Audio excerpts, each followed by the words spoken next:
Did I let that play just because I really like that music? Yes. Yes, I did. Although I have no idea how noticeable it's going to be on the video itself, but that's okay. Aria of Sorrow, ladies and gentlemen. Still my personal favorite Castlevania game to date. Absolutely. It is one of my favorite games.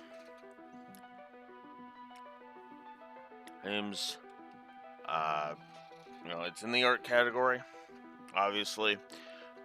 This one actually surprised me. Surprised me. 4170. This is honestly one of those games where the gameplay score really shocked me more than anything, if I'm honest. Because well, just to be blunt, it was shocking to me.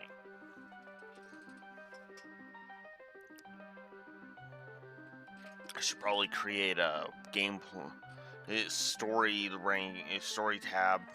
Rank the games based on story and rank the games based on gameplay and see how that lines up. Because, yeah. Well, this is not the highest score I have ever given a game. I have ever given a gameplay score I have ever given a game. There have actually been several games that have gotten above it gameplay wise. There's Final Fantasy IX, Final Fantasy VI, Final Fantasy VII, Reverie, Trails into Reverie, Trails Through Daybreak. All of these games got higher gameplay scores than Aria's 70. But this is definitely one of the more interesting examples of it. Also, this story, even the first time I had played this one, surprised me with how good it was. That plus 41 to story, with how bare bones this story is impressive. Even coming from me, Mr. I hand positives and negatives out like they're candy. Andy, right? So, let's get into it. This is another example of no negatives in a category, as this is yet another review where I have one of the sides 100%, which I believe has only happened one other time in all of my reviews, and I believe that would be Halo Re. Oh no, okay, I'm wrong. There's a couple of times actually. Never mind. It happened 4 separate times. Looks like. 5. Sorry, I'm wrong. 5. Excuse me, because I forgot Soten. I forgot the XBLA version of Soten. My bad. So 5 times, including this game, we have had a story with no negatives. Go figure. Regardless of any of that, though.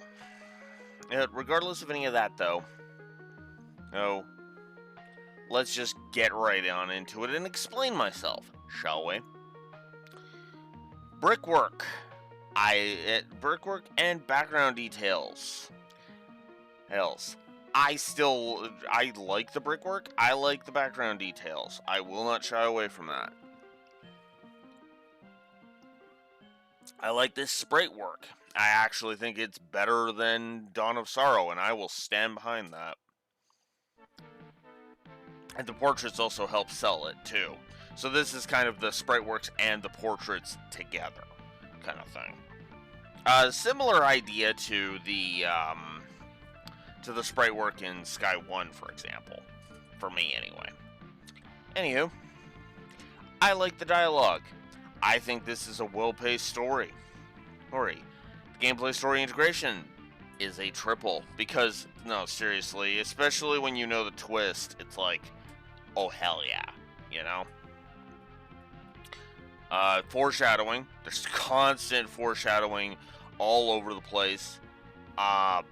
Babylon 5 effect.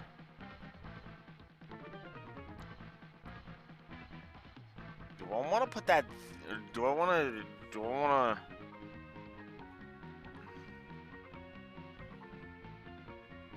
You know what? I'll make a timestamp actually here for a screenshot. So 6 minutes, it's 10 seconds.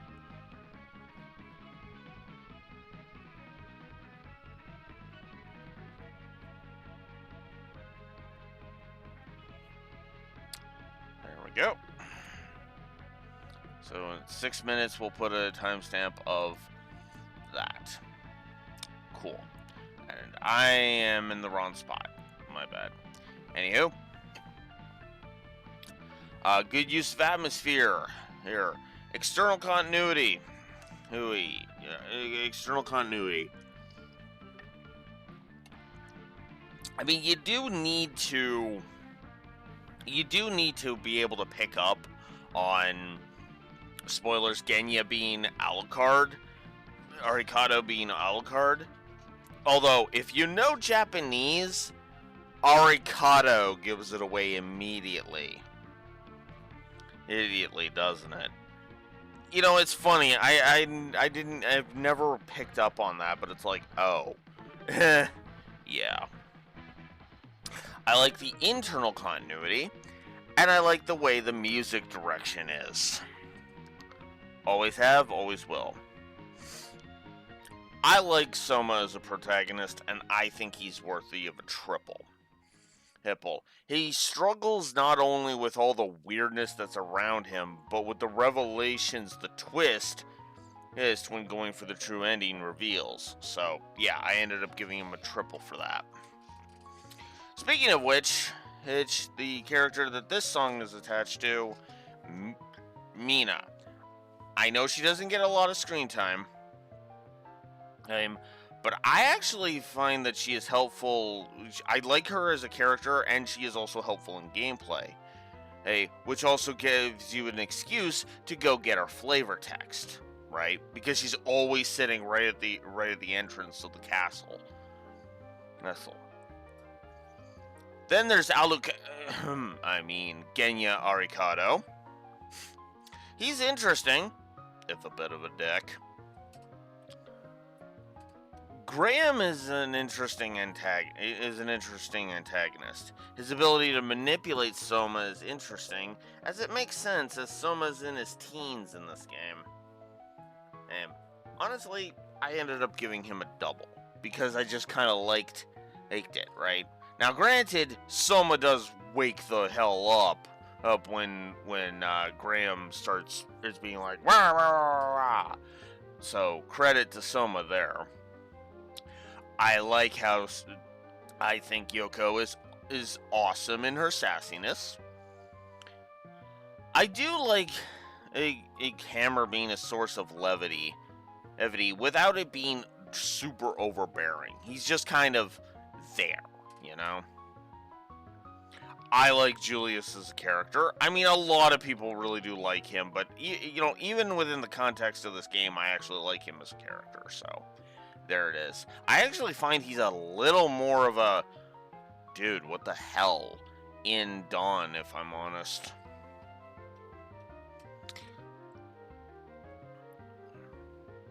Then, I didn't give any of the story beats really any positives, so most of these are just, you know, I like the characters, and I think there's some good presentation on display. That's why it's only 40, if you're wondering. I do like the final confrontation with Graham, which I think is just gold regardless of which ending you go for. I like the normal ending that happens if you don't unlock the true ending path. It's nice, although it is admittedly unsatisfying, but in a good way, to hint that there is more. Right? Like Arikado literally says, as you may be called back one day kind of thing. Hinting that, no, there was more to it than that. I mean, the castle doesn't even crumble. It's just sitting there in eclipse.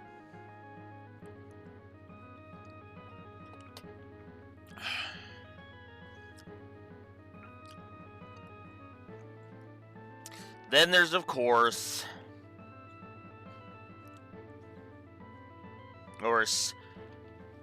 my favorite twist in all of video games. And I do mean this sincerely. Of all the twists that have happened, this is probably my favorite twist in all of gaming. Soma being Dracula.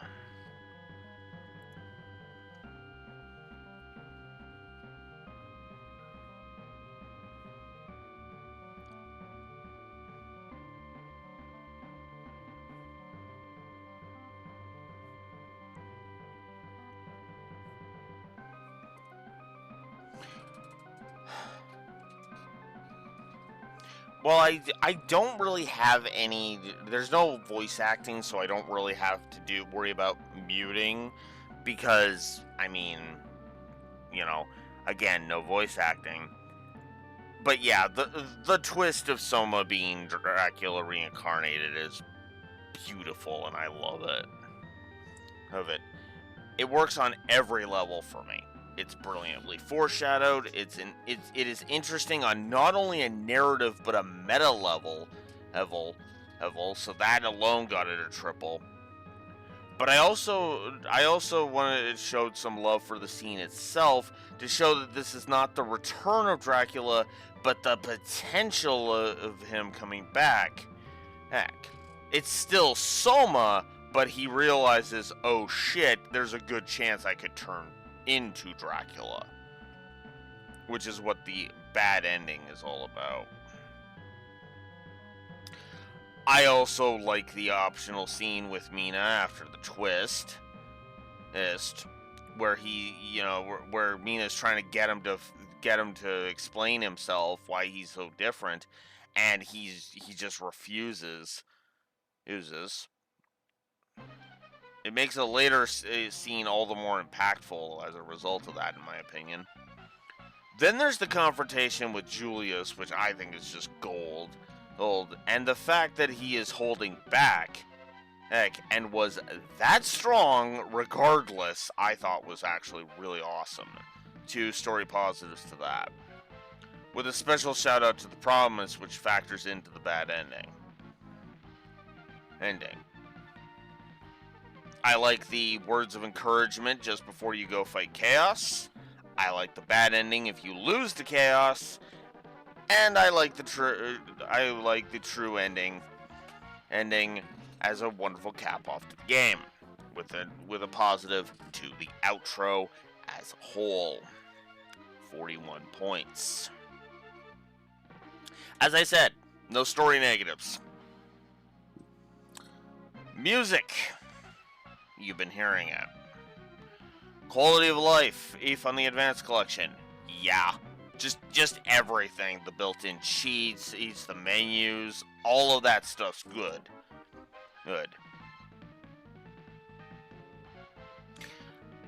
Now, while I don't... gameplay story integration as a triple. We went over that. While I don't find him to be as fun to control as Alucard and Soten for me, Soma is still a character I love controlling, so yeah. I like the Souls as good kit, with special shout out to the Bullet Souls acting as the sub-weapons, and the Guardian Souls having utility. I adore the itemization in this game, as you are constantly getting good items throughout the entire playthrough, and it's awesome. Love it. I love the power progression curve in this one. I find it's actually better than in Odin. So I ended up giving a triple positive there. The core combat itself, triple positive. Love it. The weapon variety, another triple positive. A lot of this is basically Soten 2. Let's just be real. Aria Sorrow is Soten 2. Who, in every way that matters, in my opinion. Now you could say, Harmony of Dissonance was Soten too, but no. I call Harmony of Dissonance Diet Soten. Maybe you could even call it Belmont Soten if you want. I also gave a special shout out to the Clum Soleus. Yes, there is a weapon seriously named after Altina from Trails' partner. But I swear to God, it is more.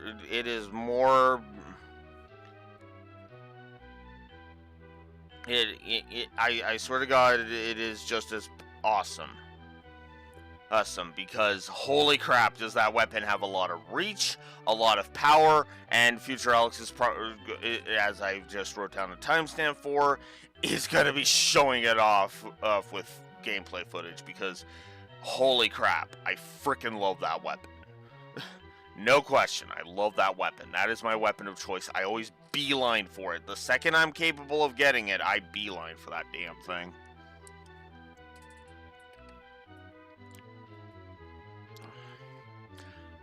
Speaking of powerful, I love the punchy nature of the viscerality in this one. The sound effects, the damage you do, it's all awesome. Some triple positive to that. I do like the bestiary in this thing. And the fact that it's always available is actually good. I find there is actually good info in game. Not only through the Mina hints, but also just a general sense of like visual. I guess that's more about the visual navigation. But there is a lot of info on like the weapon descriptions, on and reading out the stats and everything. You get a very good sense. There's a few that kind of aren't good, but I don't remember if I gave any of those negatives. I like the design of the castle as the overworld in general. The flow of the castle. The visual distinction was 2 positives. I felt the visual navigation were 2 positives as well, as there's a lot of like you can just look at an area and visually navigate on where to go. I like the map. I like the HUD. I like the map and the HUD. I find the encounter design is exquisite. Is it worthy of a triple? Which is funny because Sky 1 is actually struggling with that pretty hard. The enemy design is also pretty damn good in my opinion, as is the boss design. And the enemy variety. I felt all of that was worth triples. I felt the gameplay pacing was also worthy of a triple, because I love the flow of it. Also, full heal just for talking to Mina? Yes, please. Seriously, if you just go back to Mina, you literally get full health. Yeah. Anyways, I like Creaking Skull as the opening boss. I liked fighting the Manticore. He's an interesting boss, and introduces you to status effects, because he's the first time you can really get poisoned. I liked fighting Great Armor. He is simple, but he is an interesting fight. I really do like the Headhunter as the enter. I find that's a good 3-phase fight. I gave the death fight in this one a triple positive. What held the death fight back in Soten was the fact that it was way too easy, which is hilarious because it was almost as if Konami looked at how stupidly easy death was in Soten, and every Metroidvania after that was just like, no, we gotta make death frickin' insanely hard. Circle the Moon, he's hard. I don't remember the fight in Harmony of Dissonance, I'll be honest, if you can fight him there. The fight here is freaking hard. Oh jeez, the fight with him in Portrait of Ruin, oof. I mean, I'm not gonna be able to get any ones in here, but like, yeah, no, the death fight, it is just insane. and just, yeah. He doesn't have any bearing on the story, admittedly, but he is a damn hard fight. Holy crap. Speaking of hard, well, so yeah, he was a triple positive. Legion was another fun fight. Speaking of hard fights, oh Jesus, Balor. Oh. I consider him the second hardest fight in the game, right behind Death. Death, if you don't pay attention, and you just like try to berserker strat that with like no movement strategy at all, you're gonna get fucked. Straight up. And Balor is basically the same because you gotta maneuver around his fists. So, there's that. Then there's the Graham fight. Right, which is, just... Whew. That is an interesting fight right there. In my opinion. Then there's Julius. Oh man, Julius. Whoo boy. Awesome music, great challenge, and oh man, that is no, I'm sorry, I missed it. Death is actually the third hardest fight. Julius is the hardest fight in the game for me. Absolutely. So, triple positive there. And then, of course, the final battle against Chaos, which is just, yeah, I love that final fight. 2 positives. And I ended up giving the outro a double positive on the gameplay as well. Then there's Julius mode, which I think is just awesome with its own sense of great progression. So that was a triple positive there. I enjoy the boss rush mode. This is good New Game Plus, even though it's literally just carrying over all of your equipment and items. It's still good New Game Plus because, let's face it, the equipment is really where your power is coming from. And that on a New Game Plus run, there is still progression because the levels don't, how do I phrase this? The levels don't mean nothing, but you still are ridiculously powerful because you have the end game weaponry. Right? So, we do have a few negatives. Only 5. Like I said, 70 to gameplay. So we have 5 negatives to talk about. That's it. Soul grinding. Oh god, soul grinding. Okay, and I did actually mention one of the souls. But let's talk about the grinding first and foremost. I hate the soul grinding in this one. Even if, lore later creates a do I agree with list, I am never gonna up this past 1 because I feel like the souls come at you quick and dirty enough that it's still fun, but oof, yeah, you really the soul grinding can take forever. If RNG is not favoring you, it will take you forever to get the real ending. I'll go ahead and just tell you right now, you want to grind both the Flame Demon and the Succubus souls. So as soon as you see your first Succubus and your first Flame Demon, grind that shit. That's all I'm gonna say on that. Then there's zombie soldiers. Then there's the zombie officer soul description, which is a mistranslation. It is a flat-out lie because of said mistranslation. It does not heal you like it says, but prevents knockback while you're. It prevents knockback. That is the problem. I think it prevents knockback in the air, but it talks about healing you in the air. It's like, what? Ugh. In other words, you don't go flying back.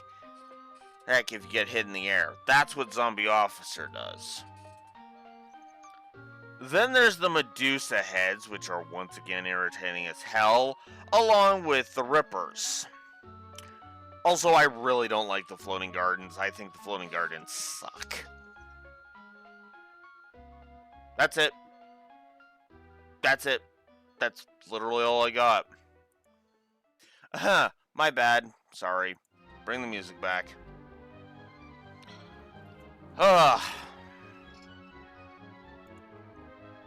Sorry about that. But, yeah. That should actually say one session, because I actually got it done in one session.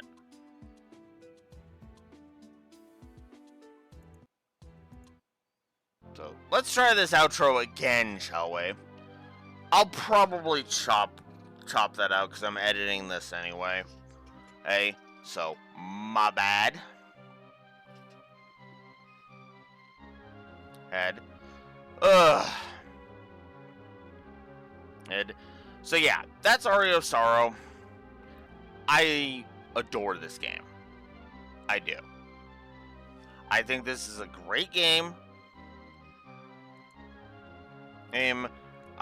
Great gameplay, really good story. This is definitely my favorite story in the Castlevania series. I guess I can say game-wise.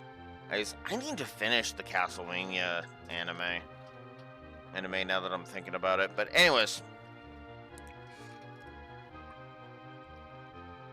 I like this game.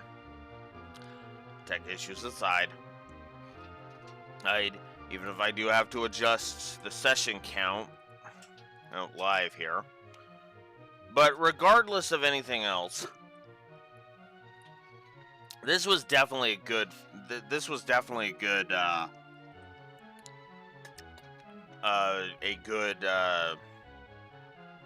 game. Also, if you're wondering what the average was, well, the average we had was a positive on average of roughly 18.5 F positives per hour. Pretty good. Anyways, that's it for me. I'm chopping off. Shorter one this time. But yeah, that's it. So, until the next one, which I don't even remember what the next one is. I think the next one's Resident Evil. Until the next one, this is Blue Wolf Alex of the Lore Walker signing out. Have a good one. See you in the next one.